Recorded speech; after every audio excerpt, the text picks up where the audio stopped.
Welcome, everybody. It is Vanya Fatidis here from Peaceful Eating, where I help women mostly around the world come to a place of peace and ease with food and their bodies.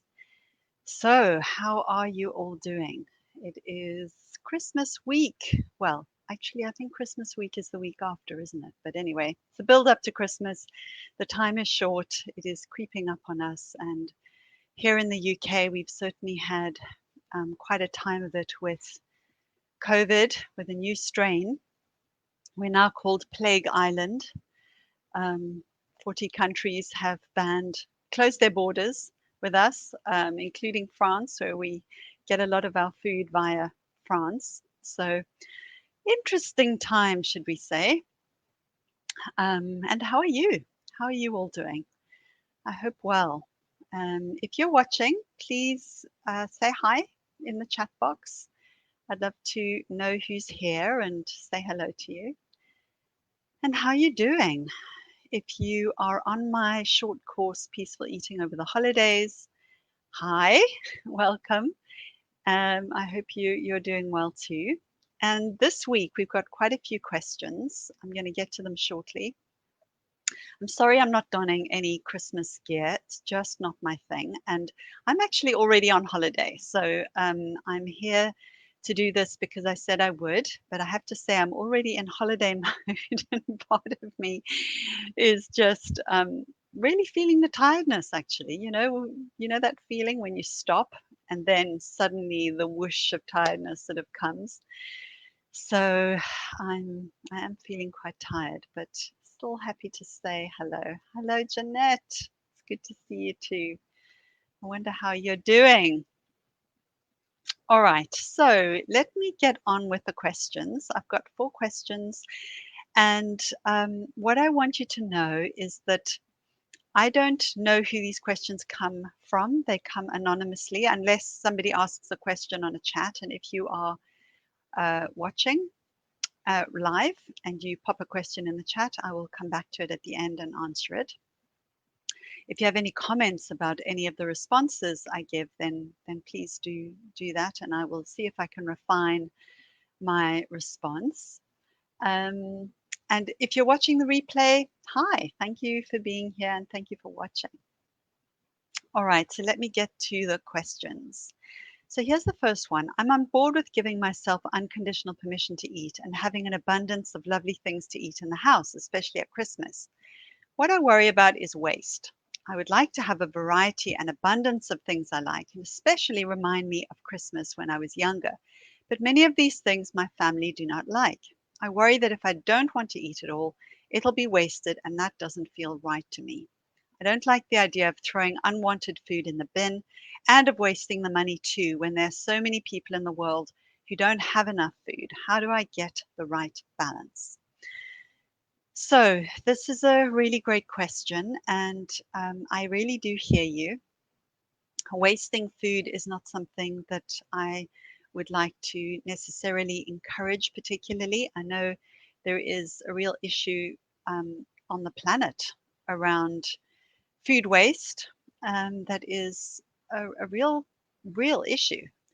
And I understand about not wanting to waste your money as well. And while it's not true that you wasting food or not wasting food will have any direct relationship to anybody who doesn't have enough food to eat right now, I do understand the concern. But you know that old, I don't know if your parents maybe said to you, eat all your food, there are children starving, wherever.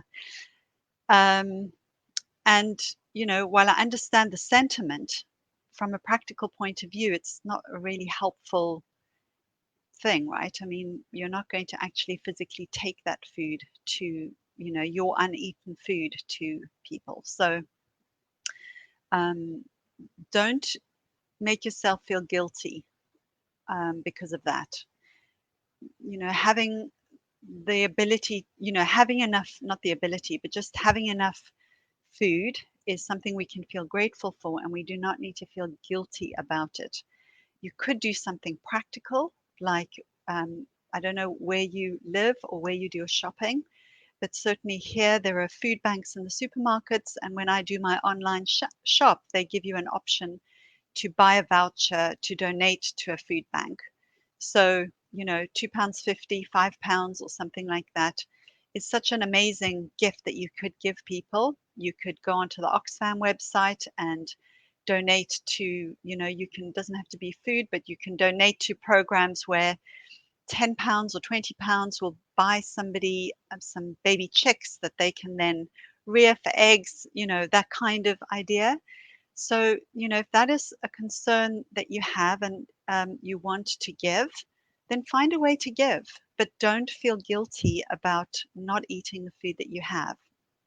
So that's the one thought that I had. The other thought that I had is um, there will come a time where you will be able to probably eat with greater attunement and waste less. But I really encourage you to be willing to waste food if that is necessary while you're learning to make peace with food and to learn how to listen to your body. It's not going to be an ongoing forever thing, but it is a kind of transition period. So I would agree that having a variety and having abundance is really helpful in terms of you making peace with food. And I wonder whether you could use your freezer um, to freeze things, or if there is a way you might be able to give things away to other people if you find, okay, they're getting near to their expiry date, it's unopened, you can safely give it to your neighbor or I don't know, somebody else around you potentially. So that's what I have to say about that. Hope that that's helpful. Okay, let me move on to the next question. This is a good one. What does it mean to eat with attunement? So I think this is the same person who's been asking me questions all the way through on the Peaceful Eating Over the Holidays course that is really making me realize that I think sometimes I use language where I assume that people understand what I mean about things. And I really do thank you for giving me this feedback. You haven't directly said it, but I think if it's the same person, or even if it isn't, um, that I need to go back and just make sure I'm not making assumptions. So the person says, what does it mean to eat with attunement? Is it the theory that some foods can't be eaten together? No, it absolutely is not that. It's not a theory. It's about an experience of your own body. So eating with attunement means listening to your own body and being attuned to your own body. That means eating when you're hungry, stopping when you're satisfied, stopping when you're comfortably full, and eating what you want to eat, letting yourself have what you want without any guilt. And that really is what eating with attunement means. So sometimes what it looks like is you want to eat a certain thing that maybe in the diet culture is thought about as unhealthy or thought about as fattening food. These are the foods we will restrict when we're on diets. And when you stop dieting, you start to want to eat the foods that you have been restricting in the past. And this is okay. What you can do is, as much as possible, but not only, but as much as possible, eat when you're hungry, stop when you've had enough, and if possible, eat without other distractions. Really enjoy what it is that you're eating. And the important piece is eating it without guilt and not then thinking, oh, tomorrow I mustn't have any of that, or I've got to stop eating that. That was too much of that. You let yourself have as much of it as that you want, and you're trying to do it in a calm way, not in a frenzied way, not in a panicked way, and not in a way that you then restrict yourself afterwards. And then what you find is at some point you go, actually, I really feel like some other kind of food, right? It might be broccoli, it might be a sandwich, it might be roast chicken, it might be, I don't know, fruit. It might be, I don't know, just another food. I don't know. But you then want something else. And as you practice this, you then come to a natural place of greater balance. But it's something that does take time. And you need to be a bit patient with yourself and very kind to yourself. And then, over time, your tastes change. Well, they don't change like permanently. It's not like you then don't like that other kind of food you used to eat a lot of. It's just that it has the same kind of emotional value to you as any other kind of food. It's just food. Like, some colors are colors, right? Some colors you might prefer than other colors, but it's not like, there's a big emotional charge on it. I hope that that makes sense to you. Okay, Rianne, I'll come to you in a moment. I'm just going to move on because it's not about what I've just said, but I'll come back to you in a moment. All right. For more than 30 years, here's the next question. I've been gaining 10 kilos every holiday season. If I had not compensated for this later, I would have become 30 kilograms heavier, not counting the fact that even without them, people call me. She uses, I'm assuming it's a she, and maybe it's not, by the way. This person uses the word obese, which I use in quotations because I don't like using those BMI category terms because they actually pathologize body size and they are stigmatizing. I prefer to say heavy in a bigger body rather than normal weight, overweight, obese, or morbidly obese, heaven forbid. Um, but I'm quoting this person. So, sorry, let me just backtrack. If I had not compensated for this later, I would have become 300 kilos heavier, not counting the fact that even without them, people call me that word. It's hard to convince myself that from now on, my body will begin to behave differently. Any tips on how to create peace here? That is such a great question, and thank you for sending it in. And what I want to draw your awareness to is just look at your logic here. So you're thinking that the only reason why you're not 300 kilos heavier um, than you would be without the restriction is because you restrict. So that's the opposite way to the way that I would think about it, which is the reason why you gain 10 kilos is because of previous restriction. Because so if you were not restricting, you would not be binging or massively overeating to the point where you gain those 10 kilos. And I have to say that is if you actually are at the weight that your body is happy being at. So I don't know you, I don't know your history, I don't know anything about your dieting history, but it could be you're suppressing your weight. And then when the holiday season comes, you kind of can't hold on to that level of restriction any longer. And so you eat and your weight goes up by that amount. And it might be that actually you are suppressing your weight below where your body is happy, not where you're happy emotionally, but where your body is happy. That is one scenario. I'm not saying that is definitely the case, but I'm also speaking for other people when I'm responding to these questions. So it could be that you are artificially suppressing your weight, and your weight actually, your body would be happier at a higher weight, and it might be those 10 kilos, it might not be those 10 kilos. But just say that isn't the case. I would say that it's the restriction previously leading up to the holiday season, and it could be any point leading up, by the way. It could be over through the year. Maybe you're yo-yoing. You're on a diet, you're off a diet, you're on a diet, you're off a diet, and on and on and on and it goes, right? And eventually you come to the holiday season and there are all these foods that you don't get at other times of the year. So that makes it harder because there's this mindset that I've got to eat them now because they're not going to be around in January and February, and they're so delicious. And I love all these seasonal foods and all of that. And so you eat and eat and eat. We call it the Last Supper syndrome. And so that's one of the reasons why that might be the case for you, that you overeat around this holiday season. But my guess is you probably are yo-yoing on and off diets during the year.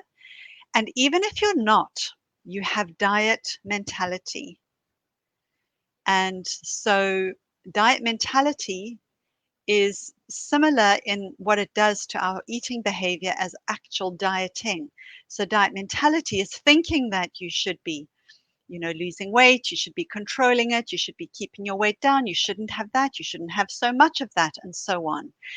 And so when it comes to Christmas and your guard is down, you're going to be eating all those foods.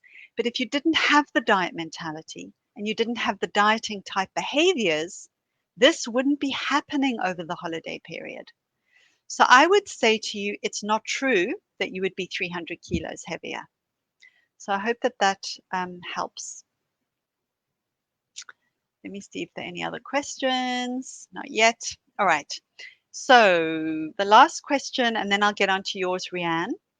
For several years, I'm checking in with a dietitian regularly. There's no particular reason for me to do so, except a social pressure of diet culture. This kind of keeps me motivated, and she is much cheaper than a regular psychotherapist. Mainly, we are discussing what food I should eat. What can be useful topics to discuss if I will switch up to mindful eating approach? Okay. Oh, there are quite a few things in there. So you say there's no particular reason for me to do so, to check in with a dietitian. So why don't you just save your money and just not check in with a dietitian? I don't really see the point. If the only reason you said is social pressure of diet culture. So look, you need to make a decision about whether that works for you, if that's actually what you want. Because it sounds to me like, particularly what you're talking about is what you should eat. That's just not going to be helpful because it just keeps you trapped in diet culture and in the diet mentality. So um, I would I would not be doing that. If what you want is peace with food, then I would not be talking to a dietitian who is not a weight neutral, health at every size dietitian. And you need to be really careful about looking for the right person. If they've got anything on their website or on their literature in their marketing at all that is about healthy weight, getting you to a healthy weight, or about weight loss, um, even if they say it's without dieting, I would run a mile. I wouldn't go anywhere near. Um, and I hear what you say about she's cheaper than a psychotherapist. A psychotherapist is for one thing, a dietitian is for a different thing. In terms of our relationship with food and eating, there absolutely can be crossovers. But I wouldn't, if you need to be seeing a psychotherapist, then find a way to get that kind of help. Maybe in a group setting. Um, there might be other ways that you can get that kind of help. And I wouldn't be approaching a dietitian who is telling you about what foods you should eat, about mindful eating either, because unless they actually have some training in mindful eating, and unless again they are weight neutral or weight inclusive, and it's very, very clear about that, I wouldn't be even spending that money on there. I would say that's not money well spent. So I hope that helps. All right, so let's see what your question is, Rianne. So, what are your views on having breakfast? I have conflicting views. Some say to wait until you're physically hungry, and others say to always eat breakfast, whether you're hungry or not, to balance blood sugar. Okay, so Rianne, when I'm working with clients, this is a very individual thing that we will talk about. It really depends on you. If you are really attuned to your hunger signals, then I would say wait until you're hungry. If you're not attuned to your hunger signals, in other words, you know you're hungry when you're really hungry. If you know, like after, say, 4 hours since you ate, you can feel hunger coming, or maybe 3 hours or 2.5 hours. Obviously, it depends on what it is you've eaten. But if you only know you're hungry when you're like really starving, it's like, you've got to eat now or else the world will come to an end kind of thing, then I would say it's really helpful to eat in a regulated way. And I would say most of my clients, but not all of them, need to eat with a regulated rhythm in the beginning, because they don't know when they're hungry, and they don't really know when they're full until they're stuffed. And so eating in a regular, consistent way can really help calm down, not just regulate your blood sugar, but calm down your whole nervous system and help to switch on the sensitivity to your hunger and fullness signals. So it really does depend on on you and where you are with it. So does that make sense? If you want to respond and I answer to that, then I'm happy to do that. Um, just go see. I don't know if you're still watching. All right. I'm not seeing another response come through here. Does anyone else have any questions? So what are you all doing for Christmas? If you celebrate Christmas, maybe you don't. I'm wondering how COVID is impacting on your plans, especially the change of plans that we got in the UK on Saturday last week. Wondering what you're doing. Our plans changed. We were going to be away. It's interesting because I actually booked us a cottage by the sea. I know it's winter, but just needed a change of scene in our county because I thought, whatever happens, if the whole, it'll be the whole county surely, or the whole country or whatever, but it's probably safe to just go an hour away from us down to the coast. And sod's law, of course, tell God your plans. If you want to make God laugh, tell her your plans. um, the exact little place, the borough that we were going to, Hastings and Rother, are in tier 4, so it's been cancelled. So we're going to be home, and it's fine. I'm just grateful that we're well. We have food, we have heating, we have entertainment, and we enjoy being together. So that's good enough. It's more than good enough. All right. Well, I'm not seeing any more questions coming, so I hope that that answered your question, Rianne, and I hope that all is well in your world, all of you who are watching. Take care. Have a really great week or 2 weeks, whatever you take off. I will be back here doing the Q&As in the week. I think it's going to be probably the 14th of January. I'm taking a few weeks off from this, and I will see you soon. So take care. Oh, if you're watching this and you're not on my email list, you will not have my ebook, which is short and sweet. It will tell you so much about everything that I talk about here. It will contextualize everything. And if you want to get instant access to it, just go to peacefuleating.co.uk/guide and you'll get it immediately. All right. Hi, Anne. Happy Christmas to you too. All right, everybody, take care. Have a good break if you can. And for those of you who are working through this period, really, I just thank you. Thank you for being there. Thank you for continuing to do what you're doing. I imagine that any frontline workers probably don't even have the time to look at a video like this, but I still wish you well and say a huge thank you to all of you who are out there supporting others, whatever you're doing, whether it's in hospitals, in GP surgeries, in people's homes as a carer, in care homes, collecting rubbish, bin collectors, posties, whatever, working in the supermarkets, delivering, etc. And on it goes. Any service profession. Thank you, thank you, thank you so much. All right, take care. Bye for now.